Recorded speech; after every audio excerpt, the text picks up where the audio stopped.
before. Good evening, ladies and gentlemen.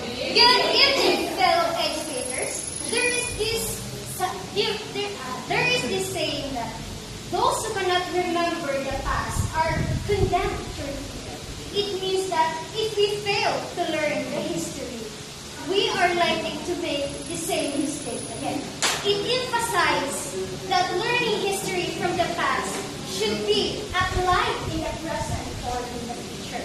But what happens when the past itself becomes irrelevant? At first, education's purpose in the community are meant for survival. Practical skills like fishing, hunting, and protection. However, the world is changing.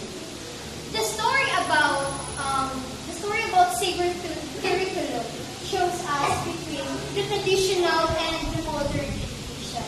And the story reminds us that the education must evolve to adapt to a changing world.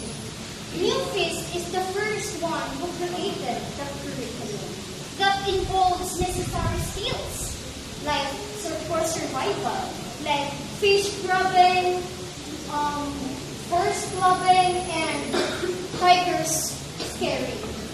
Will these skills be sufficient enough in the future? Definitely not. Not until the glacier melted.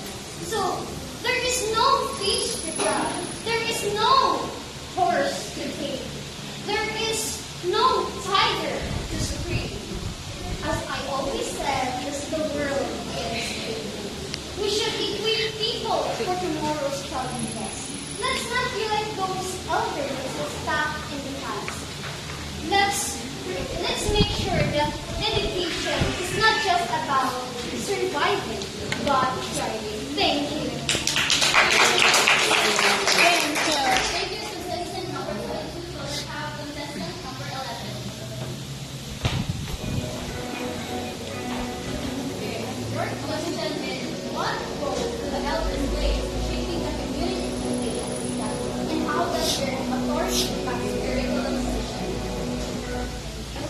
So, in the context of saber-tooth curriculum, the elders play roles.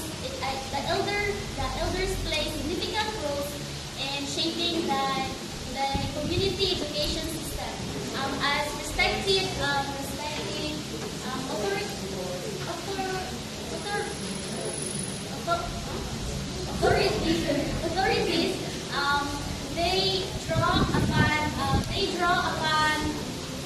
they draw upon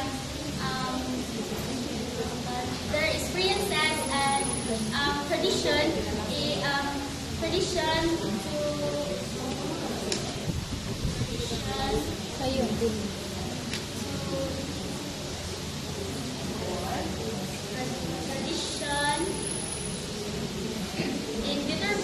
to determine what knowledge and skills should pass on to the younger generation. So, however, the authorities